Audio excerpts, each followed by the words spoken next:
I'm Dan Drake. This is Front Up on Geno TV and Channel 99. We have as our guest today Andrew Vorce, the Director of Planning for the town of Nantucket. Welcome, Andrew. Thank you. Good morning. Good morning. It is morning. We've started doing these in the morning, and it's actually kind of working out well, I think. But anyhow, want to talk about a couple of things. One, sort of what's in the. Why don't we talk first about what's generally in the works in the planning department in terms of zoning and the kinds of things that we might be looking at the 2017 town meeting. Town meeting, sure. So, well, as you know, now is a busy time for the Pluffs office. Mm-hmm.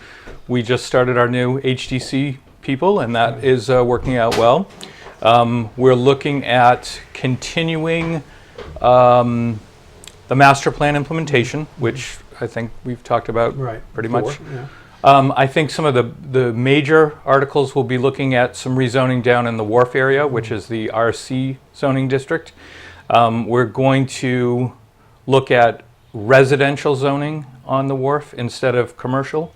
This has been an issue that's come up at DEP where the state preference is for waterfront areas to go to commercial, where we have established residential areas, and I think we want to keep them, basically.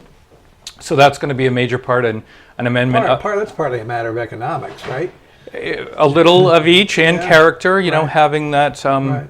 The issue with the Chapter 90 requirements is that the first floor go to commercial, where a lot of people want to keep their residential use. So there's pockets of it at over at Commercial Wharf.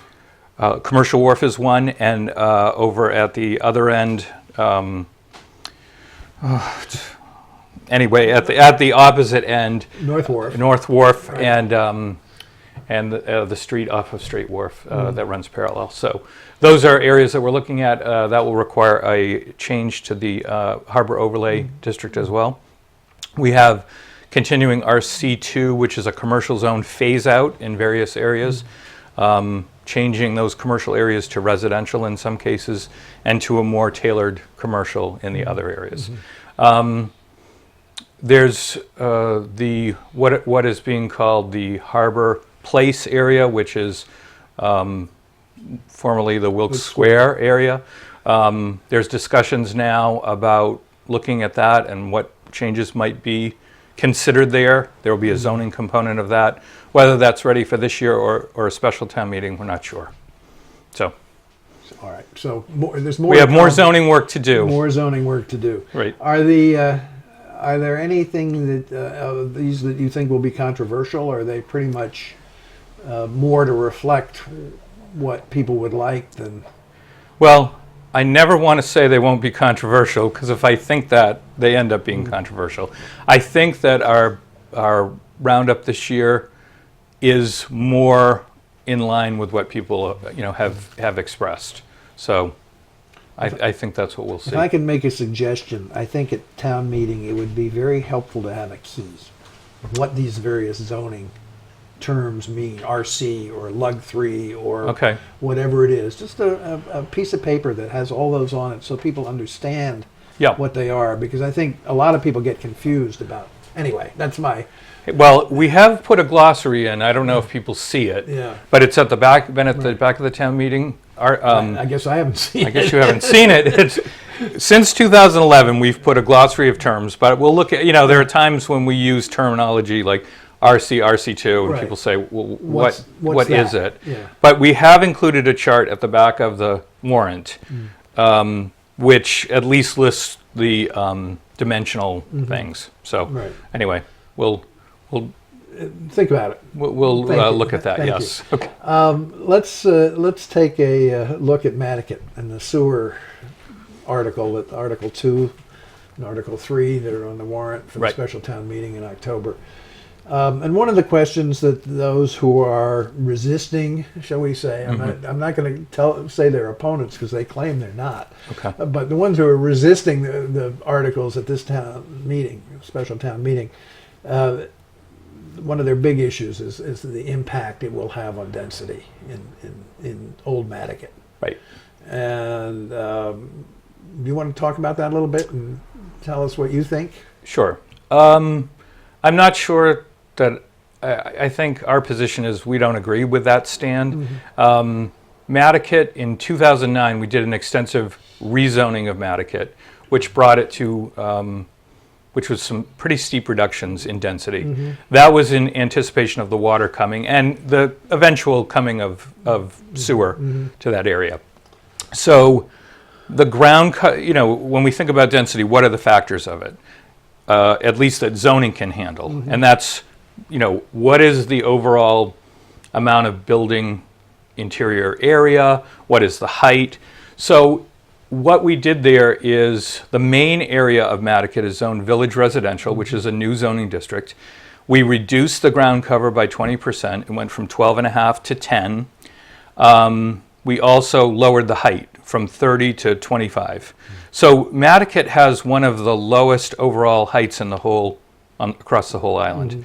Now, think of it this way, that those lots, you can only build essentially your main enclosed house on 10% of it. So 90% of it remains open, okay?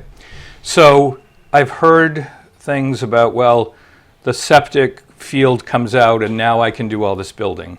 Well, that's not necessarily true. If it's in the front yard setback, for example, which is 30 feet, you can't build there anyway. You see what I mean? Yeah. I also, I guess, by comparison, let's look at our other village on the eastern end of the island. Now, the ground cover there ranges from 12.5%, right, which is the former R20, up to 50%. So much higher ground cover. Which is reflective of a lot of those little tiny lots. That Smaller, are there, yeah. right. But still there's oversized lots, and 30-foot height limit out there. Is that area destroyed, because of zoning? No. I mean, because of sewer and water. Well, sewer and water, right. Yeah, that's the issue. And the zoning itself, not everyone builds out to the absolute maximum. I mean, that you just don't see that. Sewer and water has been provided in Sconset for years, and they have a strong advisory board, just like Mattakit, in terms of character of the houses and everything else. The HDC, I think, is very strict out there, as they should be. They're very cognizant of the character, and that's really what will guide the ongoing development. Will there be change out there? Of course there will. There can be change right now. One of their points is that there's apparently a 12-acre parcel at the corner of North Cambridge Street and Right. Mattakit Road, Yep. which they say this would enable to be developed for something, perhaps a 40B project or something like that, if with sewers, which it could not be without. Well, do you know about that? And I do. This was a parcel too that was part of the 2009 rezoning. That zoning changed from half acre to 1 acre, which is the same as the Long Pond Drive. So again, 100% increase in the lot size. There it was an even steeper reduction in overall ground cover, right? So the 40B would override that, wouldn't it? Well, it would right now. Yes. And the 40B argument again is not. I don't find that to be a valid argument. Or at least compelling. Number one, 40Bs can be built anywhere and toss out zoning in any location. I mean, where have all the 40Bs been proposed? They've been proposed in the LUG2 area around the existing town, pretty much where water and sewer hasn't been. You don't see 40Bs proposed in Sconset. Has there been any proposed in Sconset? No. The only 40B I can think of that was proposed in a rural area was in Pocomo, if you remember that one. Yes. And that was going to be on septic. So some of the examples that the, I forget what you call them, not opponents, but I guess questioners have brought forward. One from Foxborough is on septic itself. So having sewer is not a make or break condition for a 40B. And, furthermore, 40B... And some of that land that 12-acre parcel is wetland. It's wet.